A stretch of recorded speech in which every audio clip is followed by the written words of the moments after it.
लग्नानंतर होईलच प्रेमच्या आजच्या भागामध्ये खूप मोठा धमाका होणार आहे प्रेक्षकांना. कारण आर्या प्रेग्नेंट असल्याचं पार्थला समजणार आहे आणि ते समजल्यानंतर घरामध्ये कोणतं वादळ येईल. चला पटकन पुढे बघूया. काव्या पार्थला फोनवर सांगत असते, तेव्हाची ट्राय करते पण ती आर्या फोनच उचलत नाही आहे. तिची खूप चिडचिड होत असते. त्याच वेळेला तिथे नंदिनी येते. अगं काव्या, काय झालं? किती चिडचिड करते? आणि एवढी चिडचिड बाळासाठी चांगली नाही. त्या सगळ्यामध्ये विसरते का तू प्रेग्नेंट आहे आणि बाळाची काळजी घेणं पण तेवढंच गरजेचं आहे. काव्या म्हणते, अगं ताई, मला सगळं लक्षात आहे आणि बाळाची काळजी पण घेणं खूप गरजेचं आहे. पण या आपल्या डॉक्टर आर्या, त्यांना कुठे काळजी माझ्या बाळाची. पार्थ मला म्हटले 5 महिने झाले तर सोनोग्राफी करून घे आणि त्याचसाठी मला अपॉइंटमेंट घ्यायची होती. पण आर्या मॅडम आहेत की त्या फोनच उचलत नाही. नंदिनी विचारते, काय आर्या फोन नाही उचलते? परत थांब, मी ट्राय करते. नंदिनी पण फोन करून बघते पण आर्या काही फोन उचलत नाही. नंदिनीचा असा उदास चेहरा बघून काव्या मनातच म्हणत असते, ताई, तुझा उदास चेहरा बघून असं वाटतंय की तुला पण जीवाबद्दल काही समजलं असेल का? आज त्याने आर्यासाठी शिरा बनवून नेलाय घरातनं. मी नंदिनी ताईला सांगू का? पण नको, ते अजून टेन्शन घेईल. नंदिनी पण म्हणत असते, नाही का, फोन काही लागत नाही तिचा. काव्या विचारते, सकाळपासून तिच्याबरोबर काही कॉन्टॅक्ट झाला होता का? नंदिनी म्हणते, नाही, आमचा तर काही कॉन्टॅक्ट नाही झाला. काव्या सांगत असते की माझा पण कॉन्टॅक्ट नाही झाला. तिचा स्टेटस बघितला होता, साजूक तुपाचा शिरा. हे ऐकल्यानंतर नंदिनी तर काही बोलत नाही, कारण तिला माहिती ना तो शिरा तर नंदिनीनेच नेला होता. त्यानंतर काव्या तिथून निघून जाते. नंदिनी तिथेच विचार करत असते, ही आर्या फोन का उचलत नसेल? तर तिला तो घडलेला सगळा प्रकार आठवतो आणि मनात तिचा विचार येतो की आर्या बोलली होती आजच ती अबॉर्शन करून घेईल. तिने नर्सकडून गोळ्या मागवलेल्या असतात आणि त्या घेते पण. तर नंदिनी ओरडून उठते, नाही. तिला खूप टेन्शन येतं, खरंच आर्या अबॉर्शन करते की काय. परत त्या आर्याला फोन करण्याचा प्रयत्न करते पण तरी देखील फोन लागत नाही. तर नंदिनी देवासमोर पण प्रार्थना करत असते की प्लीज तिच्या मनामध्ये असा काही विचार नको आणू. तिला तेही शब्द आठवत असतात की जन्मजय सोबत ती कॅन्डल लाईट डिनर करू शकते, हवं तेव्हा मिठी मारू शकते. तेव्हा जीवाचा फोन येतो आणि नंदिनी विचार करते की हा माणूस जर माझ्याबरोबर खोटं बोलत असेल तर मी कशाला फोन उचलू याचा. पण आता सध्या आर्या सापडत नाही, तेव्हा मला जुळून घ्यावंच लागेल कारण मी नंदिनी ना. तर नंदिनी स्वतः जीवाला फोन करते. जीवा विचारत असतो, नंदिनी आवरलं का तुझं? तेव्हा नंदिनी पण हो म्हणते. पण जीवा, तुमचा आणि आर्याचा काही कॉन्टॅक्ट झाला आहे का? तेव्हा जीवा म्हणतो, नाही, सकाळपासून तिचा आणि माझा काहीच कॉन्टॅक्ट नाही. काही झालं आहे का नंदिनी? नंदिनी पण रडायला लागते. हो जीवा, आज खूप मोठा इश्यू झाला आहे. तेव्हा घडलेला सगळा प्रकार सांगते. कपाटामध्ये गोळ्या सापडल्या तेव्हापासूनचं तिने सगळं काही कबूल केलं ते सुद्धा सांगते. तिने तुमच्यासोबत कॅन्डल लाईट डिनर केलं तो सुद्धा फोटो दाखवला आणि मी तिच्या मुस्काटामध्ये मारलं ते सुद्धा सांगते. तेव्हा जीवा विचारतो, म्हणजे आर्या आपल्याबरोबर सरळ सरळ खोटं बोलते? नंदिनी म्हणते, आता सगळेच एकमेकाशी खोटं बोलायला लागले, तिच्याकडनं तरी काय अपेक्षा करणार. काव्या पण सकाळपासून खूप वेळा कॉल करते. आधी तर लागत नव्हता आणि लागल्यानंतर ती रिसीव करत नाही. तुम्हाला माहिती का जीवा, आर्या नेमकं यावेळेला कुठे असेल? जीवाही म्हणत असतो, पण मला याबद्दल काहीच माहीत नाही. ठीक आहे, मी तिच्या घरी जाऊन बघतो. जीवा निघणार त्याच वेळेला तिथे पार्थ येतो. जीवा, तुझं आणि आर्याचं नेमकं काय चाललंय? जीवा म्हणतो, दादा, तुला नेमकं काय म्हणायचं आहे? तर दुसरीकडे आर्या देवी आईच्या मंदिरासमोर गाभाऱ्याच्या बाहेरच उभी राहते आणि तिथूनच देवीला जाब विचारत असते, देवी आई, आजपर्यंत तू माझ्या सगळ्या इच्छा पूर्ण केल्या आहे. मी मागितलं ते सगळं तू मला दिलं आहे. जीतसारखा नवरा, माझा मुलगा आणि माझं जन्माला न आलेलं बाळ. पण तितक्याच लवकर त्या एक एक गोष्टी हिरावून पण घेतल्या माझ्यापासून आणि आता माझ्या आयुष्यामध्ये जन्मजय आला आहे. तर ती नंदिनी काय येते आमच्यामध्ये आणि आम्ही तिला ॲक्सेप्ट करतोय ना. आणि आता तर जन्मजयचं बाळ पण माझ्या पोटामध्ये, पोटाला हात लावून ती स्वतःही घाबरलेली असते.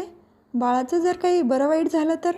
दुसरीकडे पार्थ जीवाला जाब विचारतच असतो, आत्ता आर्याबद्दल काय म्हटलं? तर जीवा म्हणतो, अरे दादा, काहीच नाही, मी कुठे काय बोललो? पार्थ म्हणतो, तू माझ्यापासून काहीतरी लपवतोय. जीवा म्हणतो, नाही रे दादा, मी काहीच नाही लपवते.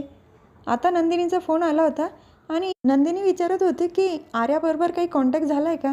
कारण नंदिनी आणि काव्या दोघी पण सकाळपासून खूप वेळा कॉल करताय.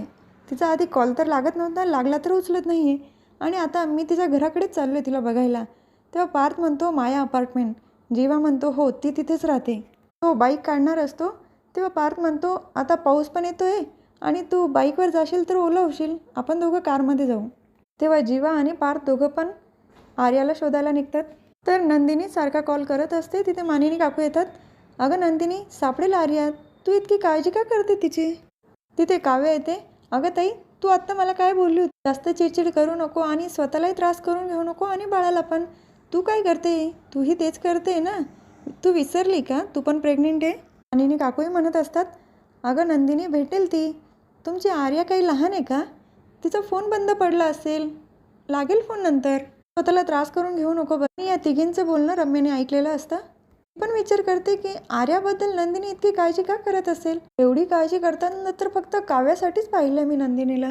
तर नंदिनी पाणी पित असते तेव्हा मानिनी काकूही म्हणतात, ही नंदिनी असं का करते? इतकी का काळजी करते? काव्या म्हणते, हो नाही, मला पण नाही कळत आहे, असं का करते नंदिनी ताई. तर दुसरीकडे पार्थ आणि जीवा आर्याच्या घरी आलेले असतात. सगळीकडे शोधत असतात पण आर्या काही सापडत नाही. जीवा बेडरूममध्ये पण बघून येतो, तिथे देखील नसते. आणि पार्थच्या लक्षात येतं की आर्या सापडत नाही म्हणून जीवा किती कासावीस होतोय. म्हणजे नक्कीच यांच्यामध्ये काहीतरी असेल. तर जीवाचं लक्ष आर्याचे फुटवेअर इथंच आहे, म्हणजे नक्कीच अनवाणी त्या मंदिरात गेली असेल. त्याला आर्याचं बोलणं आठवतं. टेन्शनमध्ये असेल तर बिना चपलीची ती अशीच बाहेर पडते. तर जीवा पार्थला सांगत असतो, दादा चल, मला कळालं आर्या कुठे आहे. तर दोघं पण आर्याला शोधायला निघतात. तर दुसरीकडे रम्या रूममध्ये येऊन वसू आत्यांना सांगत असते की नंदिनी इतकी पॅनिक का झाली आहे, त्या आर्याची इतकी का काळजी करते. वसू आत्या म्हणतात, हो ना, काव्या व्यतिरिक्त नंदिनी कोणाचीच एवढी काळजी करत नाही. तेव्हा रम्याही म्हणते, एक्झॅक्टली आई, आणि आपल्याला आजच शोध घ्यायचा आहे, ते आर्या, जीवा आणि नंदिनी या तिघांमध्ये काय चाललंय.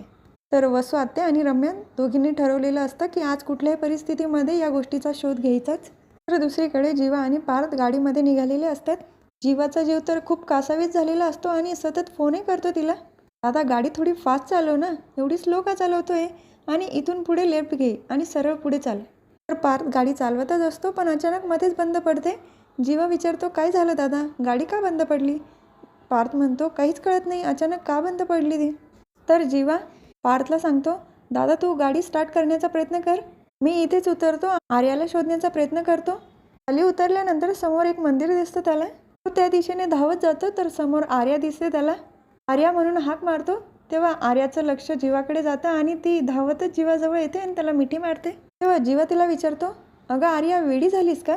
एवढा उशिरा असं कोणी बाहेर येतं का, आणि तेही अनवाणी? इथे आजूबाजूला कोणीच दिसत नाही आणि एवढा पाऊस असताना तू बाहेर आलीस का? तेव्हा आर्या म्हणत असते, जन्मजे तुला माझी काळजी वाटते म्हणून तू मला शोधत इथे आला, पण आज जे काही नंदिनी माझ्यासोबत वागली ना, मला त्याचं खूप वाईट वाटलं आहे आणि मी ठरवलं होतं आज माझ्या जीवाचं काहीतरी बरं वाईट करून घेईल. जीवा तिला म्हणतो, अगं तू वेडीस का, असं काही करणार नाही तू. आर्या म्हणत असते, मी जर माझ्या जीवाचं काही बरं वाईट केलं असतं आणि बाळाला काही झालं असतं तर? जीवा म्हणतो, नाही आर्या, असं काही करणार नाही आहे तू, आणि बाळालाही काही होणार नाही. जीवा खूप पॅनिक झालेला असतो. आर्याला ते लक्षात येतं, नाही जीवा, मी असं वेड्यासारखं काहीच वागणार नाही आणि बाळाला देखील मी काही होऊ देणार नाही. जीवाला परत मिठी मारते. तर दुसरीकडे पार्थची पण गाडी स्टार्ट झालेली असते आणि तो समोर येतो. तर दोघांना असं मिठी मारलेलं बघून त्याला तर धक्काच बसतो. दोघांवर गाडीची लाईट चमकवतो तेव्हा दोघंही बाजूला होतात आणि पार्थला असं समोर बघून आर्या तर खूप घाबरते. तर दुसरीकडे नंदिनीचं मन तिला समोर दिसत असतं. काय झालं नंदिनी, आला का जीवा घरी? अरे हो, तो आता आर्याजवळ असेल ना. तर नंदिनी तिच्यावर चिडत असते, आमच्या दोघांमध्ये कोणीच तिसरं येणार नाही.